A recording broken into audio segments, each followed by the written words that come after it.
Hello दोस्तों, welcome to the one liner. दोस्तों, ये हमारी एनएमडीसी मेंटेनेंस असिस्टेंट इलेक्ट्रिकल वाले कैंडिडेट्स के लिए पहली वीडियो है। आज से हमने इलेक्ट्रिकल के लिए मोस्ट इम्पॉर्टेंट क्वेश्चंस की सीरीज़ चालू की है, जो कि आपको चैप्टर वाइज मिलते रहेगी। और आज ये हमारी पहली क्लास है, तो आप लोग ज़रूर बताइएगा कि आपको ये क्लास कैसी लगी। और अगर वीडियो आपको अच्छी लगे तो इसे लाइक और शेयर ज़रूर कीजिएगा। तो दोस्तों, पहला टॉपिक है आज का कि एनएमडीसी में पूछे जाने वाले न्यूमेरिकल क्वेश्चंस। तो दोस्तों, एनएमडीसी में बहुत ज़्यादा हाई लेवल के न्यूमेरिकल क्वेश्चन नहीं पूछे जाते हैं। तो हम लोग जो जो क्वेश्चन पिछले एग्ज़ाम में पूछे जा चुके हैं उनको डिस्कस कर लेते हैं। तो दोस्तों, सबसे पहला है कि व्हाट इज़ सीरीज सर्किट, यानी कि सीरीज सर्किट से रिलेटेड न्यूमेरिकल क्वेश्चन पूछे जाते हैं। तो दोस्तों, इसका सीधा सा आंसर ये है कि दो या दो से अधिक रेजिस्टेंस इस प्रकार जोड़े जाएं कि पहले रेजिस्टेंस का दूसरा सिरा और उसके बाद वाली रेजिस्टेंस का, यानी कि सेकंड रेजिस्टेंस का पहला सिरा आपस में जुड़ें, और सेकंड रेजिस्टेंस का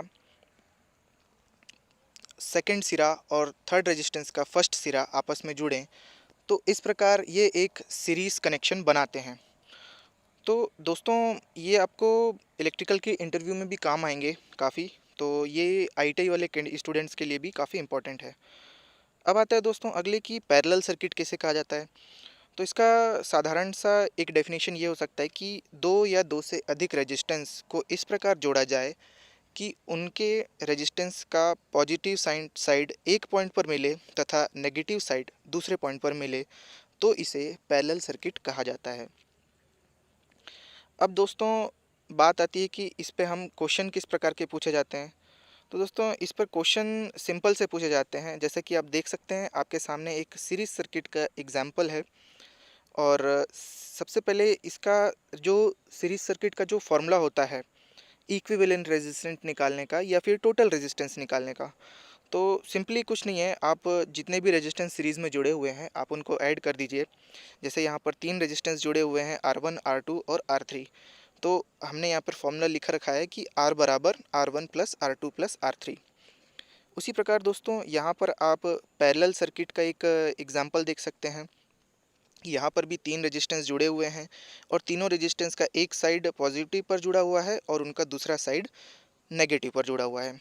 अब इनका इक्विवेलेंट रेजिस्टेंस निकालने का या टोटल रेजिस्टेंस निकालने का फॉर्मूला है 1/R बराबर 1/R1 plus 1/R2 plus 1/R3 और जितने भी रेजिस्टेंस पैरेलल में जुड़े हुए हैं।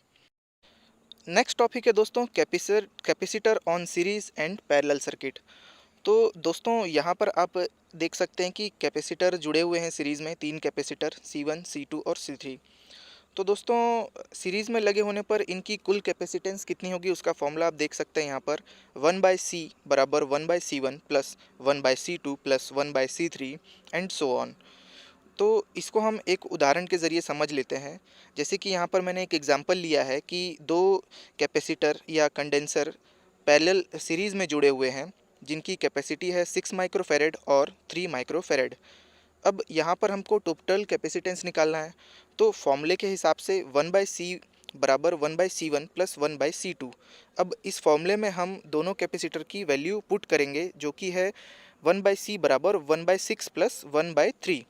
अब 6 और 3 का हमको यहाँ पर एलसीएम लेना पड़ेगा। एलसीएम दोस्तों, आपने 10th क्लास पास कर चुके हैं तो आप जानते ही होंगे कि एलसीएम यानी कि लोवेस्ट कॉमन फैक्टर। अगर आपको एलसीएम निकालना नहीं आता है दोस्तों, तो मैं वो भी बता दूंगा, आप कमेंट सेक्शन में बता सकते हैं। वैसे तो आप सभी को आता ही होगा, हम यही मानकर चल रहे हैं। तो एलसीएम यहाँ पर हमारा दोस्तों 6 निकल कर आया, और इसको जब हम सॉल्व करेंगे तो हमारा 3/6 आएगा, और जब इसको हम कैंसिल करेंगे तो 1/2 निकल कर आएगा। अब 1/2, अब चूंकि ये 1/C था, अब इसको हमको कैपेसिटेंस की वैल्यू चाहिए, तो C बराबर 2 माइक्रोफेरेड हो जाएगा। अब आता है दोस्तों पैरेलल कॉम्बिनेशन कैपेसिटर का। तो दोस्तों, इसमें सिंपल सा इसका फॉर्मूला है। जितने भी कैपेसिटर पैरेलल में जुड़े हुए हों आप उनको ऐड कर दीजिए, तो आपकी उस सर्किट में टोटल कैपेसिटेंस की वैल्यू निकल आएगी। इसको भी हम एक उदाहरण के ज़रिए समझ लेते हैं। जैसे कि तीन कैपेसिटर यहाँ पर जुड़े हुए हैं, 12 माइक्रोफेरेड, 20 माइक्रोफेरेड और 30 माइक्रोफेरेड के। दोस्तों, ये क्वेश्चन आपको सॉल्व करना है। आपके सामने टोटल कैपेसिटेंस का फॉर्मूला लिखा हुआ है, आप इसे सॉल्व करके कमेंट सेक्शन में आंसर ज़रूर बताइएगा। अब दोस्तों यहाँ पर मैंने कुछ प्रैक्टिस क्वेश्चन दिए हुए हैं, जैसा कि आप पहला क्वेश्चन देख सकते हैं, ये रेजिस्टेंस का है और दूसरा क्वेश्चन भी रेजिस्टेंस का है। पहला क्वेश्चन में आपको सीरीज कनेक्शन दिया है और दूसरे क्वेश्चन में पैरेलल कनेक्शन दिया है। इसके बाद दोस्तों ये थर्ड क्वेश्चन है, यहाँ पर भी आपको टोटल कैपेसिटेंस निकालना है और ये सारे कैपेसिटर सीरीज़ में जुड़े हुए हैं और फोर्थ क्वेश्चन में कैपेसिटर का ही है लेकिन ये पैरेलल कनेक्शन है।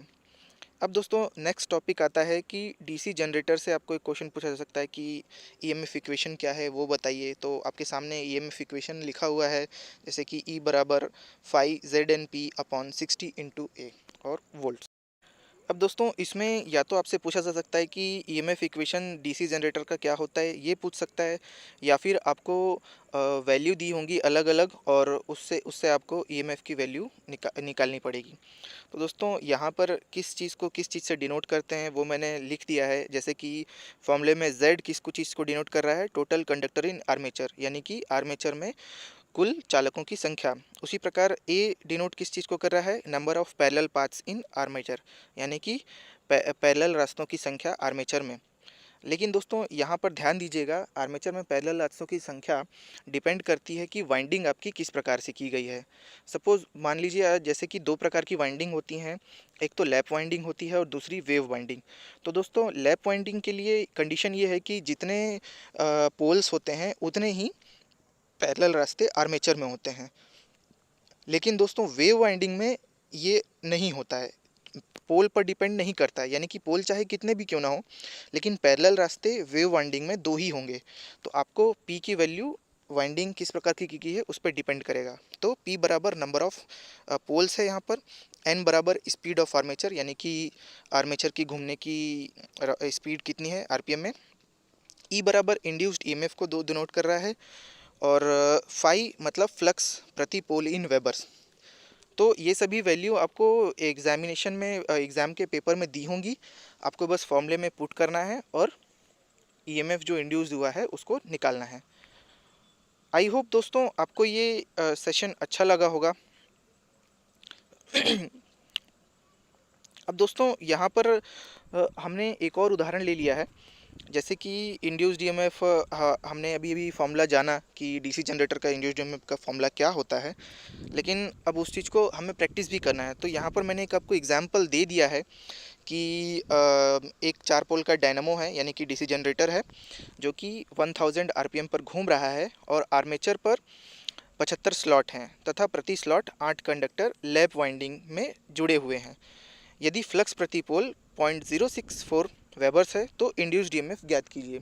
तो दोस्तों यहाँ पर आपको इंड्यूस्ड ईएमएफ फाइंड करना है और यहाँ पर किस किस चीज़ का क्या क्या वैल्यू है मैंने सभी लिख दिया है, जैसे कि P बराबर 4, A बराबर 4 क्योंकि ये लैप वाइंडिंग है,